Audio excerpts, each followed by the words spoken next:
주님은 당신을 사랑합니다. 주님은 당신을 사랑합니다. 한 번 더 할까요? 주님은 나를 사랑하십니다. 주님은 나를 사랑합니다. 예수님이 이 땅에 계실 때에 많은 말씀을 가르치시고 선포하셨습니다. 예수님의 모든 말씀은 생명과 능력의 말씀임을 우리는 지금까지 믿고 있습니다. 때로는 이 말씀이 우리에게 힘이 되기도 하고 때로는 위로가 되기도 합니다. 그런데 여러분, 예수님의 모든 말씀이 과연 언제나 힘이 되고 위로가 되겠습니까? 오히려 예수님의 말씀이 우리를 깊은 고민에 빠지게 할 때도 있었습니다. 예를 들어볼까요? 마태복음 5장 39절에 있는 말씀 여러분 한번 읽어보십시오. 시작. 나는 너희에게 이르노니 악한 자를 대적하지 말라.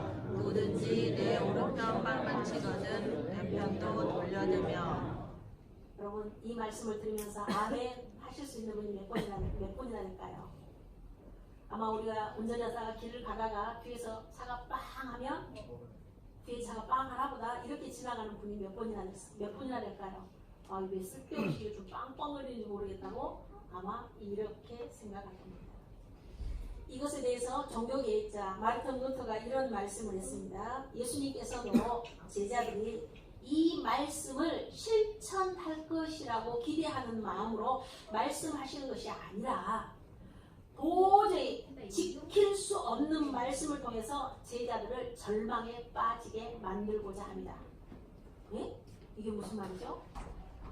아니 도저히 지킬 수 없는 말씀을 왜 하시는 거예요? 제자들에게 절망에 빠지게 하기 위해 된다는 것입니다. 그런데 이 말씀을 들은 제자는 아하, 이 말씀은 도저히 내 자신의 힘으로는 지킬 수가 없고 도저히 이 말씀을 지키고 우리가 구원받을 없음을 깨닫게 될 것이다. 그러면 그들은 어쩔 수 없이 예수님의 은혜 외에는 구원의 길이 없음을 깨닫고 주님께 나와 엎드리게 될 것이다. 자신의 행위가 아니라 주님의 은혜를 믿음으로 구원받는 것, 이것이 바로 복음의 핵심이다. 이렇게 마르틴 루터가 말했습니다. 그런가 하면 평상시라면 도저히 지킬 수 없는 말씀이지만 어떤 비상 상황이 딱 오면 지킬 수 있다, 이렇게 주장하는 사람이 있습니다. 그 사람이 누구냐? 유명한 우리가 잘 알고 있는 바로 성자라고 불리는 알버트 슈바이처 박사입니다. 슈바이처는 24세에 여러분 우리가 잘 알듯이 철학 박사 학위를 얻었습니다. 또 신학 박사 학위도 얻었습니다. 심지어는 슈트라스부르크 대학에서 정교수로 근무하기도 하고 교회를 세워서 목회하기도 했습니다.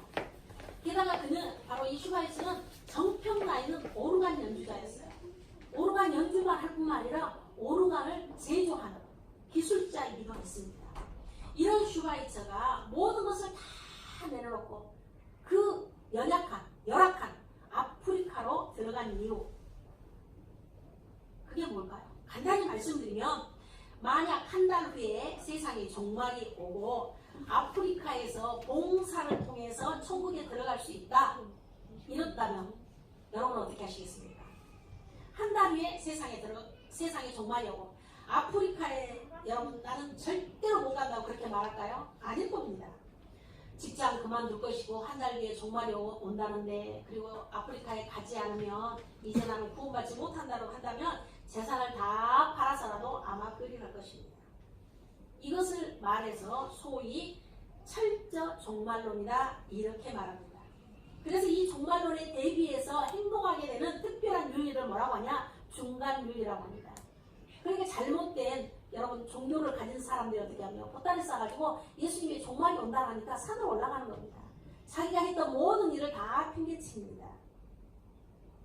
평소 같으면 도저히 할 수 없는 일을 어떤 특별한 상황이 오면 할 수 있게 되는 일이라는 거죠. 그래서 슈바이처가 이렇게 생각했습니다. 1898년 어느 청명한 여름날 아침, 나는 퀸스바우에서 눈을 떴다. 그날은 성령 강림 주일이었다. 이때 문득 이러한 행복을 그냥 당연하게 받아들이는 것이 아니라 나도 무엇인가를 베풀어야 되겠다는 생각이 들었다. 내가 이러한 생각과 씨름하는 동안에 바깥에서는 새들이 지저귀고 있었는데 나는 자리에서 일어나기 전에 조용히 생각한 끝에 30살에는 내가 학문과 바로 예술을 위해서 살고 그 이후에 안에 인류의 봉사는 살아야겠다 이렇게 마음먹었다. 슈바인츠의 이런 종말론 의식이 바로 이제 드디어 아프리카 람바레네라고 하는 곳으로 여러분 들어가서 50년 이상의 세월을 그 아프리카의 사람들과 함께 살았습니다. 자, 여러분 말씀으로 다시 돌아가 보겠습니다. 누구든지 내 오른편 뺨을 치고는 왼편을 돌려대라. 이 말씀에 여러분 분명히 아멘 하고 응답하기가 어렵다고 했죠. 제가 만약 목사이지만 바로 우리 김집사님 뺨을 때렸어요. 아무 이유도 없이. 그렇다면 여러분 목사님 왼편 이럴까요? 저기 천사 같은 우리 김집사님도 아마 저 큰 눈을 우아래로 아마 뜰 겁니다.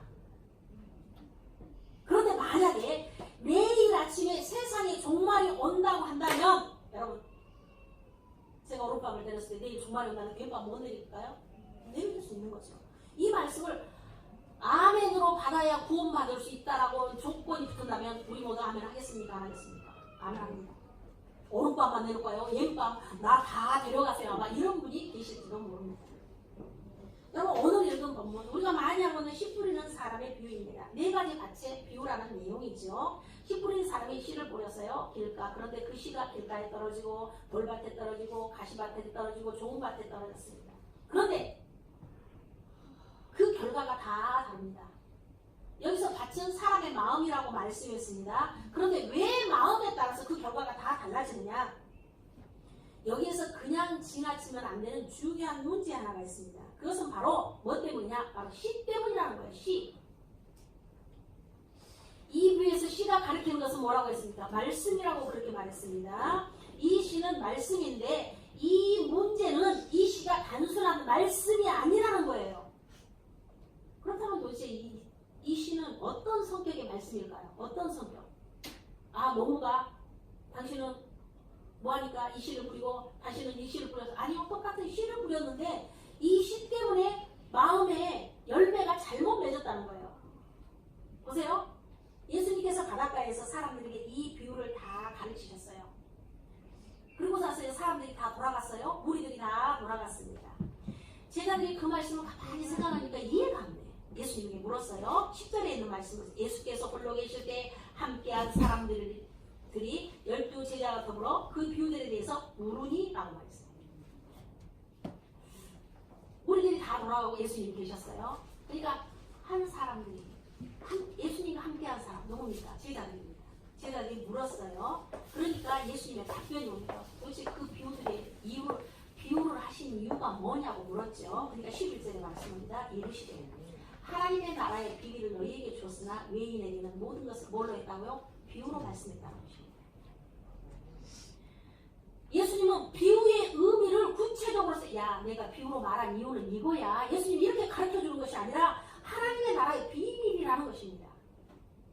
한마디로 이 비유는 하나님의 나라 곧 천국을 가리키는 비유다. 이렇게 말씀하고 있는 것입니다. 그러면서 네 밭에 대해서 구체적으로 설명하죠. 우선 길가에 대한 말씀입니다. 15절에 있는 말씀 읽어볼까요? 시작. 말씀이 길가에 뿌려졌다는 것은 이들을 가리키느니 곧 말씀을 들었을 때에 사탄이 즉시 와서 그들에게 뿌려진 말씀을 빼앗은 것이요.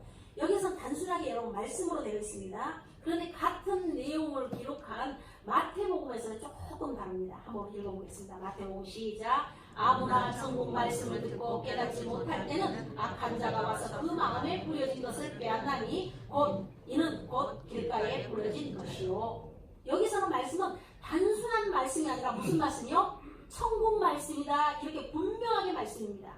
그러니까 오늘 예수님이 씨 뿌린 비유에 대해서 말씀하신 이 비유의 씨는 세상 말씀이 아니라 무슨 말씀? 무슨 말씀? 무슨 말씀? 한 번 더. 무슨 말씀이요? 천국 말씀이라는 거예요. 천국 말씀. 밭에 나와서 씨가 제대로 열매를 맺지 못한 이유가 바로 여기에 있습니다. 이 말씀이 바로 천국의 말씀이기 때문에 사람들의 마음은 이 천국의 말씀을 받아들일 준비가 전혀 되어 있지 않기 때문에 열매를 맺지 못합니다. 그러니까 그 마음이 길가와 같은 사람은 천국의 이야기를 하고 코웃음을 칩니다. 천국이요? 아이고 웃기네. 천국 당신 갔다 와봤어요? 천국 같은 것은 없어요. 이렇게 대답합니다. 아예 들을 생각을 하지 않습니다. 그러니 여러분 천국의 말씀이 그 마음에 들어가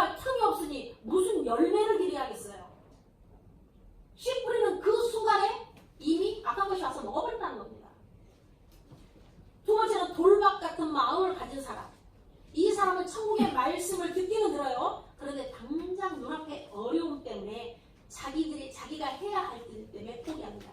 천국 좋죠. 천국 있어요. 나도 천국 가고 싶어요. 그러나 당장은요 좀 어려워요. 왜냐면 목구멍이 포도청이라고 눈앞에 일이 얼마나 많은데 천국 그냥 나중에 가죠 뭐. 나중에 가도 되는 거 아니에요. 이 젊은데 무슨 천국에 대해서요? 이렇게 말합니다. 그리고 천국 말씀을 포기합니다. 그래서 오늘 본문 16절 17절에 또 이와 같이 돌밭에 뿌렸다는 것은 이들을 가르침이니 곧 말씀을 들을 때 즉시 기쁨으로 받으나 그 속에 뿌리가 없어 잠깐 건드다가 말씀으로 인하여 환난이나 박해가 일어날 때에 곧 넘어지는 자요. 이렇게 말합니다. 한마디로 지금 눈앞에 어떤 환난이나 어떤 박해가 일어나면요 그냥 포기한다는 것입니다. 여러분 가시덤불은 어떻습니까? 그 역시 천국의 말씀 잘 봤습니다. 그런데 조금 잘 자라는 것 같은데 아직 그 사람은 세상에 대한 미련을 버리지 못한 사람입니다. 오늘 본문 18절에서 19절에 있는 말씀 한번 읽어볼까요? 시작. 또 어떤 이는 가시떨기에 뿌려진 자니 이는 말씀을 듣기는 하되 세상의 염려와 재물의 유혹과 기타 욕심이 들어와 말씀을 막아 결실하지 못하게 되는 자요. 아멘. 이 사람은 아직 세상에 가득한 생각들이 가슴에 가득합니다. 염려도 많고 재물을 비롯한 온갖 것들에 생각이 가득합니다. 그렇기 때문에 이렇게 말합니다. 천국이요 좋죠. 그런데 세상에 좋은 것이 얼마나 많다고요. 천국에 가기는 갈 건데 당장에 천국에 갈 생각 없습니다. 세상에서 돈도 좀 벌어야 되겠고요. 좀 살다가 즐기고 그렇게 나중에 갈랍니다. 이렇게 말합니다. 그러니까 세상의 미련 때문에 천국 말씀이 더 이상 자라지 못합니다. 여러분 많은 사람들이 이 천국 말씀에 대해서 아멘으로 응답하지 못하는 이유, 그 말씀이 30배, 60배, 110배의 결실을 맺지 못한 이유는 그 말씀을 천국을 가르치시는 그 말씀이기 때문이에요. 만약 예수님이 주시는 말씀이 천국 말씀이 아니라 이 세상에 관련된 말씀이라면 아마 그 말씀이 쏙쏙 지금 귀에 들어올 것입니다. 예를 들어서 예수님이 여러분 주식을 어떤 것을 투자하면 여러분이 돈을 얼마 벌 것입니다 라고 한다든지, 아니면 여러분이 이번에 다음 선거 때 공천을 어떻게 하면 받을 수 있을 것인가는 비결을 가르친다든지, 부동산으로 어떻게 하면 재산을 불리는 법을 가르친다든지, 자녀를 명문대에 보내는 법을 말씀하셨다고 한다면 사람들은 구름대같이 모여들 것이고 우리 교회가 아마 빈자리가 없이 차고 넘칠 것입니다. 그리고 그 말씀에 순종했을 것입니다. 그런데 문제는 예수님께서 이 세상에 어떤 성공하는 법이나 어떻게 처세를 해야 된다는 것을 가르치신 것이 아니라 천국을 가르치시기 때문에 그 말씀에 대해서 아멘도 하지 못하고 아멘을 못하니까 열매를 맺지 못하는 거 여러분 당연한 원리입니다. 세상 사람들의 마음은 지금 세상의 것으로 가득 차 있는데 천국에 대한 말씀 우리가 한번 보지도 못하고 듣기는 들었는데 확신도 못하는 그 천국에 대한 말씀을 들으니 그게 여러분 이해가 되겠습니까? 우리는 많은 돈을 내 주머니에 넣고 싶은데 주님은 뭐라고 말씀하십니까? 너희들이 천국에 쌓아라 이렇게 말씀하시니 여러분 아멘하기 힘들죠.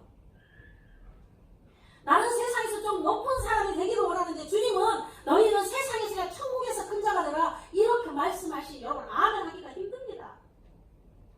나는 오늘 사람들 앞에서 좀 인정받고 칭찬받고 싶은데 주님은 뭐라고 말합니까? 너는 천국에서 하나님의 상급을 받아야 되고 너는 높은 자리보다는 저 낮은 자리에 가라고 이렇게 말씀하기 때문에 여러분 아멘하기가 힘이 듭니다.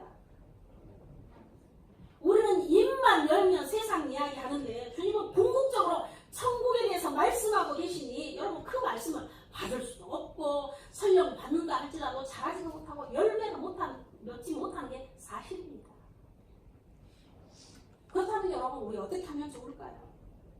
예수님한테 부탁하고 강구하고 우리들이 정말 매달려서 더 이상 천국 말씀 그만하시고 세상에서 성공하는 그 법, 좀 더 우리가 세상에 좀 편안하게 사는 법 그것을 여러분 말씀해 달라고 하면 좋을까요? 그럴 수 없습니다. 이미 예수님의 말씀은 하나님의 말씀은 성경을 통해서 종결되었습니다. 그리고 예수님의 최대의 관심사는 뭐냐? 바로 이 세상에 있는 것이 아니라 천국에 있습니다. 그래서 이 성경 전체의 주제는 바로 뭐냐? 하나님의 나라입니다.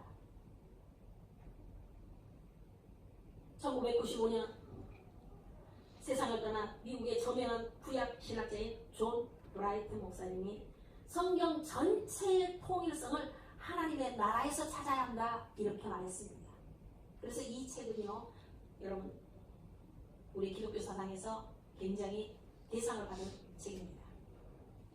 이 존 브라이트 목사님의 지적은 100% 옳습니다. 성경 전체를 구약에서부터 신약 66권에 전체하는 주제는 뭐냐? 하나님의 나라입니다. 제 이야기 아니에요. 예수님의 길잡이로 세상에 오신 여러분 세례요한의 첫 메시지가 뭡니까? 기억하십니까? 하나님의 나라였습니다. 마태복음 3장 1절에서 2절에 있는 말씀 보니까 그때에 세례요한이 이르러 유대 광야에서 전파하여 말하되 회개하라 천국이 가까이 왔느니라 이렇게 말했습니다. 세례요한만 그렇게 말했을까요? 이뿐 아닙니다. 예수님께서 하신 첫 메시지도 바로 천국에 대한 것입니다.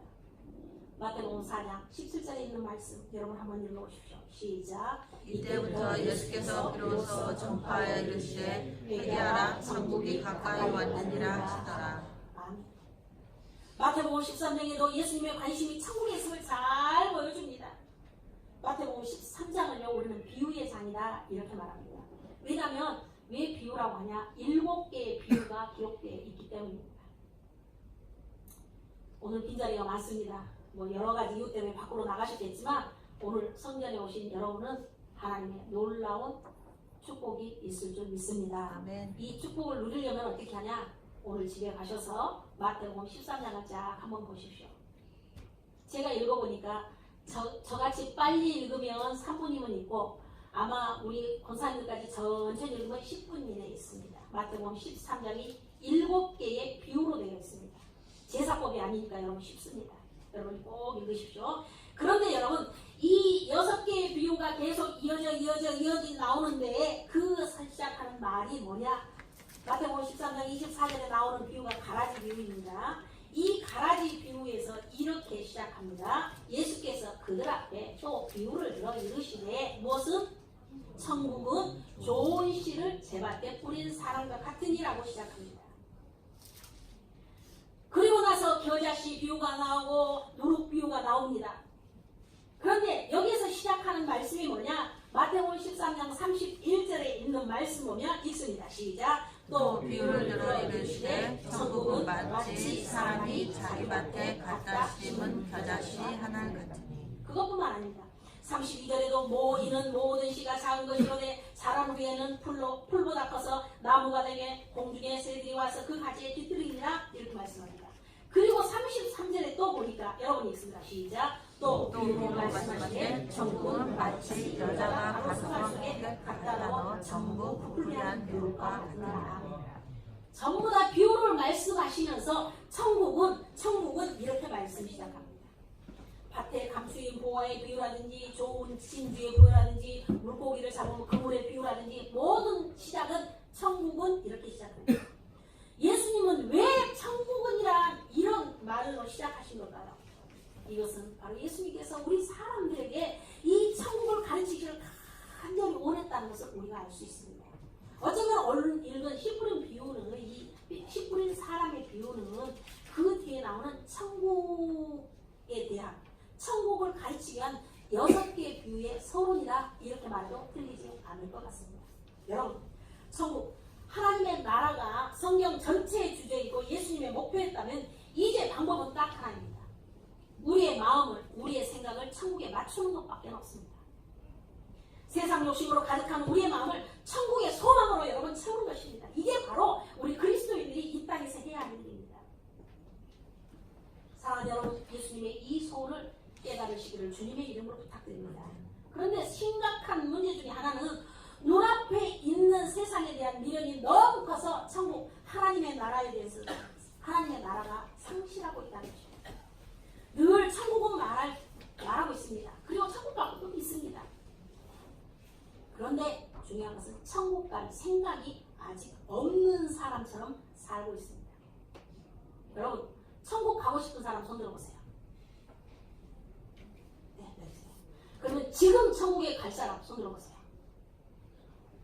아이고 우리 권사님 들으셨네. 근데 우리 권사님 그러시더라고요. 지금 그래도 권사님 누가 가라고 하면 서운하시죠? 서운하시죠? 네. 저렇게 대답하셔요. 그러니까 여러분 이런 노래도 나오겠죠. 제가 이 노래를 신집부터 들었지만 언제 틀어줄 기회가 없었는데요. 그냥 가사만 한번 보겠습니다.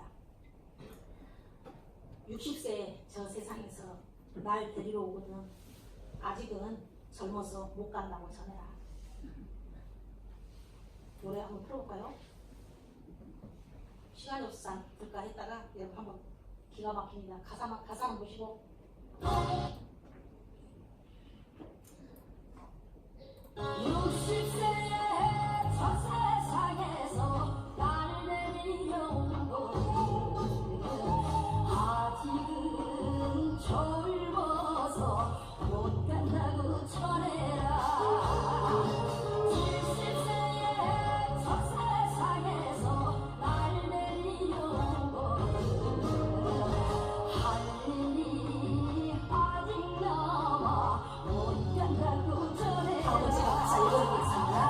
80세의 저 세상에서 날 데리러 오고는 아직은 쓸만해서 못 간다고 전해라. 제가 노래를 잘합니다. 90세의 저 세상에서 날 데리고 오거든 알아서 갈 테니 정말 가서 내가 이제 더 기가 막힌 백세입니다. 백세 뭐라고 합니까? 읽어보세요. 시작. 저 세상에서 나를 이루거든 좋은 날 좋은 시에 간다고 전해라. 이건요 안 믿는 사람 이야기죠. 좋은 날 좋은 시는 여러분 우리 뜻대로 됩니까? 우리 하나님의 뜻대로 되는 거죠. 왜 이런 노래가 나왔을까? 그것은요 우리의 마음이 이 세상이기 때문입니다. 그러나 여러분 기억해야 할 것이 있습니다. 이 세상은 결국 천국이 아닙니다. 하나님은 이 세상을요 여러분 더 살기 좋은 곳으로 개조하여서 우리를 이 세상에 천년 만년 살게 하려고 오신 분이 결코 아닙니다.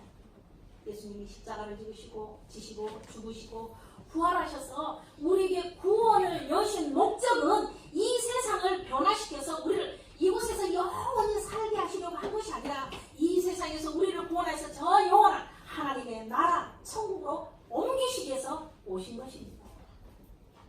아무리 세상에 미련을 두고 살아도요 세상은 잠시 상관일 뿐입니다.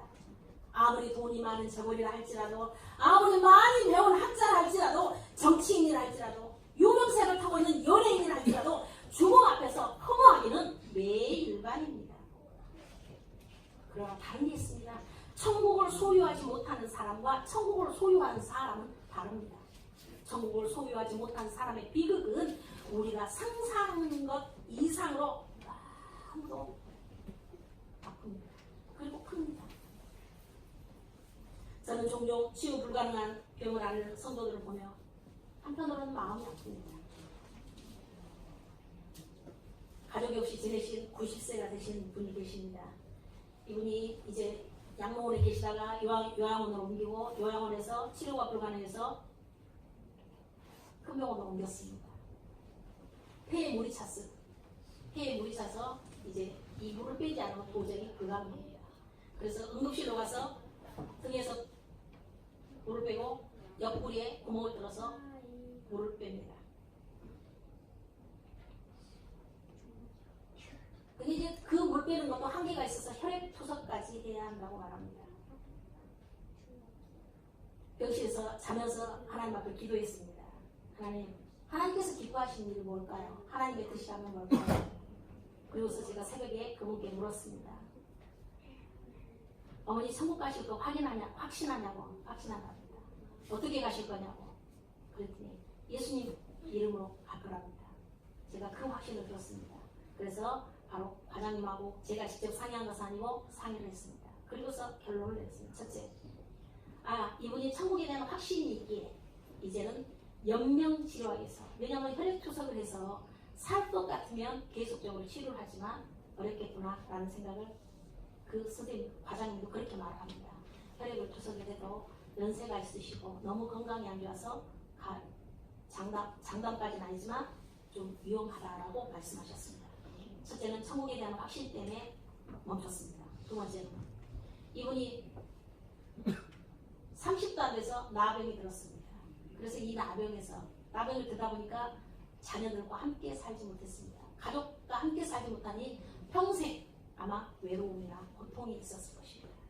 그런데 이분에게 여러분 제가 보니까 주사바늘 보니까 5개가 구멍이 뚫어 있습니다. 영양제, 치료제, 주사 있습니다. 손가락에 심장 맥박 있습니다. 이 옆구리에 물 빼는 호스 있습니다. 소변줄 끼었습니다. 줄을 5개나 주렁주렁 하고 있습니다. 3시간마다 당뇨 치료, 당뇨 검사한다고 피를 빼갑니다. 견디기가 어렵다는 생각. 이렇게 힘들게 살았는데, 그렇게 외롭게 살았는데 검사다 뭐다 해서 이분을 이렇게 괴롭히는 것이 옳을 것인가 라고 생각을 했습니다. 그래서 결론 끝에 다시 요양병원으로 옮겼습니다. 배에 복수가 차서 압박감에 편히 누워있지도 못합니다. 앉아있습니다. 호흡이 힘듭니다. 그분의 생명이 얼마나 남았는지 알 수 없는 상황입니다. 오늘 새벽기도 끝나고 아침에 다녀왔습니다. 근데 그분의 얼굴이 평안했습니다. 왜 평안했을까요? 그분만 평안했을까요? 저 돌아오는 발걸음도 찬송이 있었습니다. 왜 그렇겠습니까? 그분이 말씀했습니다. 나 천국 가려고 어떻게든 천국 가려고 나 몸살을 대고 있어. 이렇게 표현하셨습니다. 천국에 소망이 있다는 것입니다. 이미 천국을 마음에 품었고 그 천국을 바라보고 계시기에 저는 바로 평안한 마음으로 주일을 맞이할 수 있었습니다. 그러기 때문에 여러분 이런 천국의 마음이 있기 때문에 하루하루 그 줄어드는 거 점점 좁아드는 생명의 시간 안에서 저렇게 담당하고 의연할 수 있겠구나. 나 역시도 이미 우리가 하나님의 나라에서 눈물도 고통도 없는 하나님의 나라 소망이 있기에 이제 그 손을 놓을 수 있겠구나 라는 생각을 했습니다. 그런데 문득 돌아오면서 찬송가 209장의 가사가 생각났습니다. 이 세상 풍파 심하고 또 환난 질고 많으나 나 편히 쉬게 될 곳은 주 예비하신 주의 전. 4절을 보면 내 손과 혀가 굳어도 내 몸에 피가 시도도 나 영영 잊지 못할 것 은혜의 보좌 주의 전. 여러분 찬송가 209장입니다. 지금 이 순간에도 주님을 위해서 살기로 결단하는 사람들, 평생을 못 먹고 못 쓰고 애써 모은 돈을 선한 일을 위해서 조건 없이 드리는 사람들, 그 열악한 선교 현장에서도 자신을 바치는 사람들, 삶의 현장에서 억울한 일을 당하고 분한 일을 당해서도 참고 기도하는 사람들, 세상에 희망이 하나도 보이지 않지만 묵묵히 믿음으로 하나님이 나에게 주신 사명의 길을 걸어가는 사람들이 있습니다. 이 사람들을 하여금 여러분 이렇게 할 수 있게 만드는 이유가 무엇일까요? 이 생각만 생각한다면 도저히 지킬 수 없는 말씀도 여러분 우리는 천국을 생각하면 지킬 수 있는 것과 같기 때문입니다. 바로 천국 하나님의 나라가 있기 때문에 여러분 세상 사람들이 보는 십자가의 도는 미련하게 보인다 할지라도 그 미련한 십자가의 도가 우리를 바로 천국에 이르게 하여 우리가 하나님의 나라에 설 수 있게 한다는 사실을 믿으시기를 주님의 이름으로 부탁드립니다. 하나님의 나라에 대한 사모하는 마음이 오늘 어려움을 이기게 만들 것입니다. 사랑하는 성도 여러분, 우리 모두 주님께서 뿌리신 그 씨앗인 천국 말씀을 받아서 100배로 결신하는 천국을 품은 성도들이 되기를 주님의 이름으로 축원합니다. 아멘.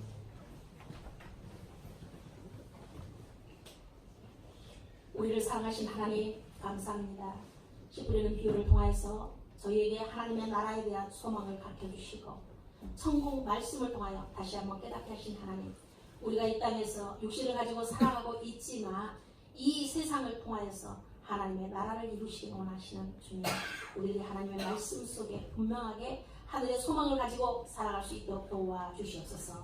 그래서 이 땅에 사는 동안에 우리가 소망을 가지고 하나님 나라를 위해서 한 걸음 한 걸음 나아갈 때 성령님 도우셔서 저희들이 하나님의 뜻 가운데 살게 하시고 하나님의 마음을 시원케 되는 우리 모든 성도들이 되게 하여 주시옵소서. 천국을 품은 우리 서머나의 모든 가족들이 되게 하여 주시옵소서. 예수님의 이름으로 기도드립니다. 아멘. 신앙 고백합니다. 나는 전능하신 아버지 하나님